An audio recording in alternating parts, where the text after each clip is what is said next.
Class 10 practice maths to excel paper 16। This is solution to paper 16 गणित अभ्यास से निपुणता। सभी दर्शकों का बहुत बहुत स्वागत है। ये पेपर 16 के हल दिए गए हैं। सबसे पहले मैं एक क्षमा चाहता हूँ कि ये जो पहला सवाल था ये संख्या 288 होगी, 188 नहीं। आप ये करेक्शन कर लीजिए और फिर आप ये सवाल हल कर सकेंगे। ये भी एक एलसीएम के ऊपर ये सवाल था। आप देखिए, समझ पाएंगे। ये 1 से 10 तक की सभी प्राकृत संख्याएं हैं। ये 2 से 10 तक इनके गुणनखंड करके और सभी जो अभाज्य गुणनखंड है उनकी सबसे अधिक वाली घात लेने से एलसीएम निकलता है। तो हमारा अभिष्ट संख्या होगी 2520, जो सभी नेचुरल नंबर्स 1 to 10 से विभाजित होगी। यहाँ पे द्विघात बहुपद के ऊपर में है।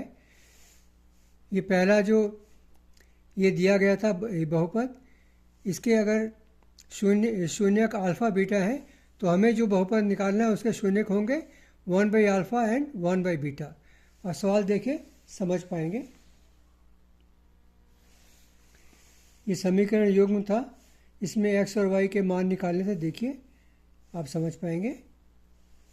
और ये 1 से 100 तक की सभी प्राकृत संख्याओं का योग ज्ञात करना था। ये है समांतर श्रेणी। इसके a बराबर 1, d बराबर 1, तो हमें S100 इस तरह से निकाला है। ये द्विघात समीकरण, इसका विविधीकरण निकालने से 0 आता है, तो इसके मूल वास्तविक और बराबर होंगे और इस तरह से ये 2 बराबर मूल निकाले हैं। ये एक समरूप त्रिभुज के ऊपर सवाल है। क्षमा कीजिए, ये समरूप त्रिभुज के ऊपर नहीं, ये आधारभूत समानुपाती प्रमेय के ऊपर ये सवाल है। आप देखिए और समझ पाएंगे। ये एक लास्ट सवाल है।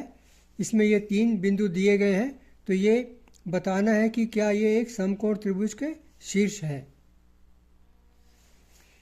ये तीनों भुजाओं के माप हमने निकाले हैं और फिर ये पाइथागोरस प्रमेय के विलोम से ये साबित होता है कि ये समत्रिभुज के ही शीर्ष हैं। बहुत बहुत धन्यवाद आपका ये वीडियो देखने का। मिलते हैं फिर अगले वीडियो में।